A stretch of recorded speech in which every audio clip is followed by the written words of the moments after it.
Hello everyone, welcome to our YouTube channel iTech Analytics Solutions. So this is the complete Power BI DAX Basic to Advanced series.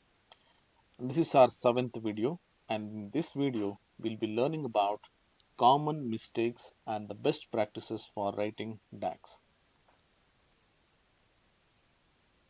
So while writing this DAX, we would have performed, or say we would have come across many mistakes. Say there are hundreds of mistakes we would have come across, but there are few very common mistakes which I have experienced. I've just made a note of it. I've made some points which we'll be working on these kind of whatever mistakes we get, how to correct it in the coming videos.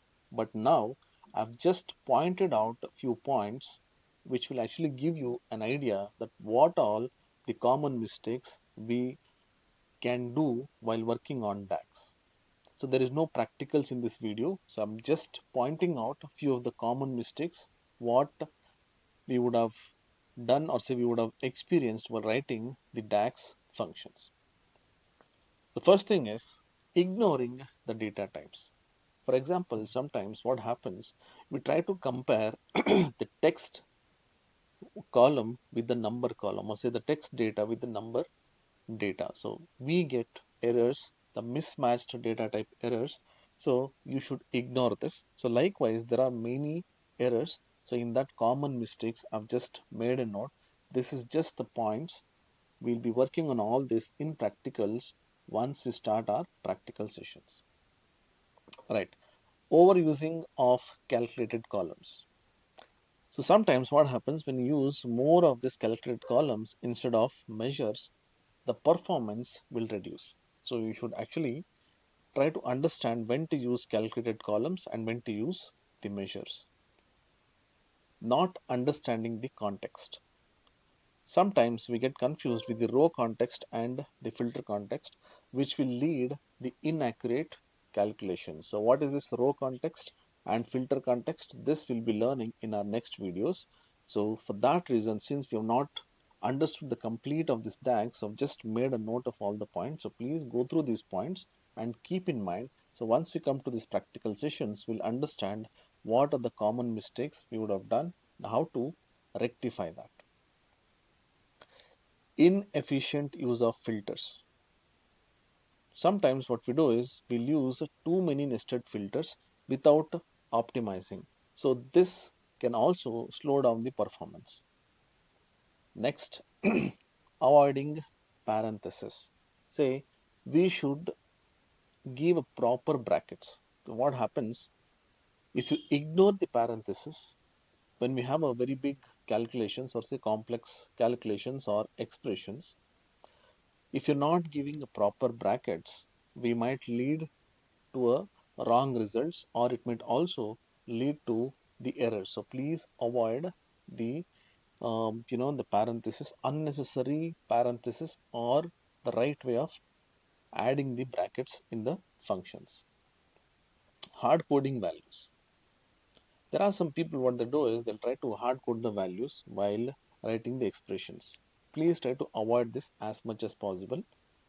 Wherever it is necessary to have the hard coded values, please use, but if at all you can use some dynamic values, so please use the dynamic values, which will help you in giving the dynamic calculations and even the dynamic results. Duplicating logic. Writing repetitive code instead of reusing measures increase maintenance. What does this mean? Sometimes what happens, we might actually would have written a measure which can be reused. So make sure that you try to reuse the measures wherever it is applicable. So do not unnecessarily keep creating the duplicate measures or the calculations, which again it will increase the maintenance. Maintenance in the sense, suppose if you write too many duplicate measures, so the time taken or the performance might come down. Neglecting testing. So whenever we are actually trying to test some complex calculations, or we would have written a very big expressions, make sure that we'll test that on a sample data. Say a small amount of data, that can save the time, and also the calculations will run faster, which we can also find the errors soon or in a proper way. Otherwise, if you're working on a very big data, so we might it might take a lot of time, and also the calculations might get hanged, or we might not know what's happening as well. So please, whenever you are trying to test the expression, take some sample data, a small amount of data, and then you can do the testing. Right, what are the best practices? So now we just saw some 7 to 8 common mistakes what we actually do. There are hundreds of mistakes, so we'll be going through all these when we start our practical classes, as and when I keep working on the practicals. So I'll be keep telling you about what are the mistakes we do while we are writing the DAX expressions. Now we'll see what are the best practices. Best practices say understand evaluation context. So let's understand what this point actually means. Say the best practices, we should understand the difference between the row and filter context, so which will give us the accurate calculation. So what is this row and filter context? That we'll be learning in our next video. So I'll be showing you how this row and filter context can be used.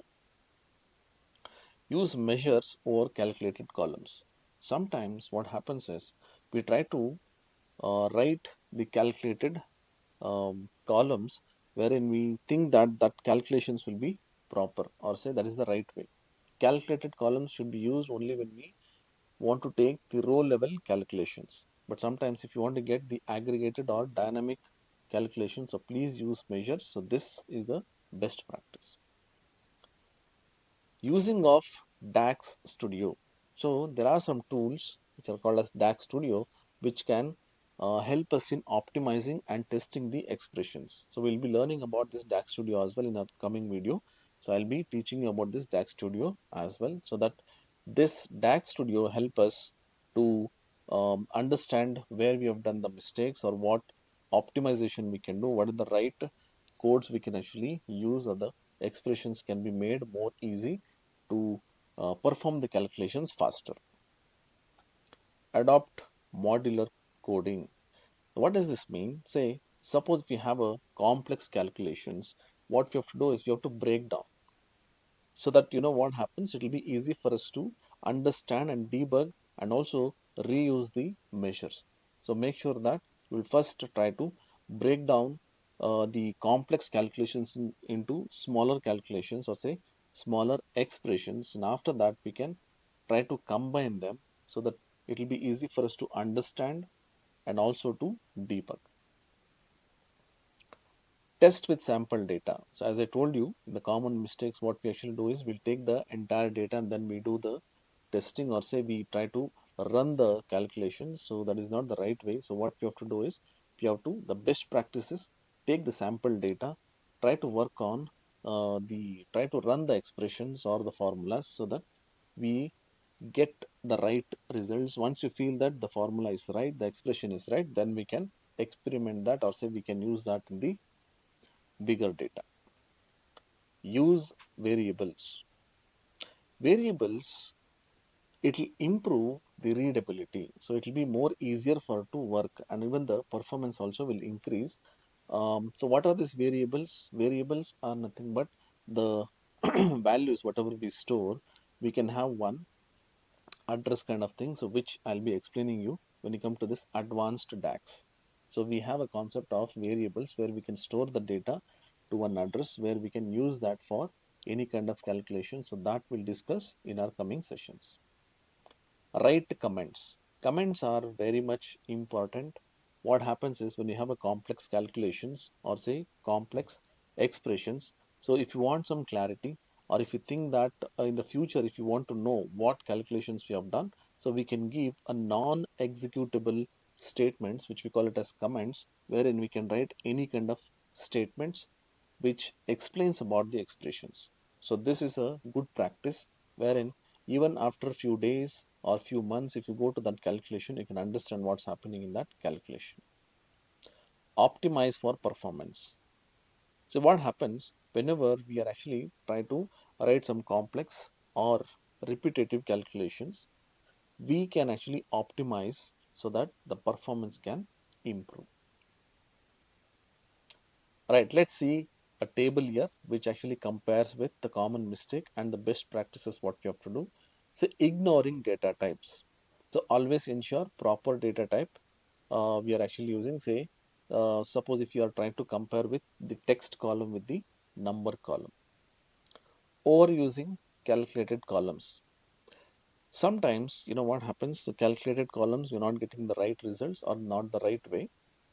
So we have to use measures for efficient and dynamic calculations. Hard coding values. So sometimes we actually hard code the values. We give the direct values in the formula or say expression, but we have to use the parameters or dynamic calculations, which will be more faster than the hard coded values. Common mistake. So we might get confused with the context of the calculation. Say we can learn and apply row and filter context, say at the right place. Okay, right. Right. What is the conclusion? Say avoiding mistakes and adopting best practices. So this will actually ensures us the reliable and efficient DAX code. And next, make sure that you actually understand this mistakes, common mistakes, and the best practices what we have just listed down. We'll be still understanding all these common mistakes what we have done and what are the best practice to be used in our next videos practically. Right. So what will be the next topic? The next topic will be intelligence. Right. Suppose if anybody is interested in having their better career in data analytics, please do contact us with the number given on screen 9066078793, and you can also mail us enquiry@itsinc.in.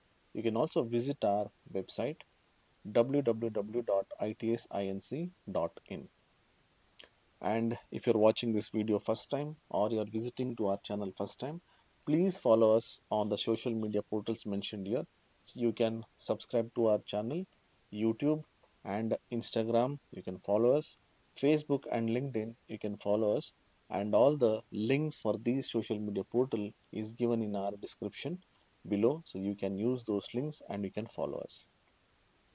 And I hope this video was useful for you, and if you think it was very useful, so please give a like, and if you think this was useful and it will be useful for others as well, please do share this video, and if you have any suggestions, please do comment on this video. Thank you so much for watching this video. I'll see you in the next video.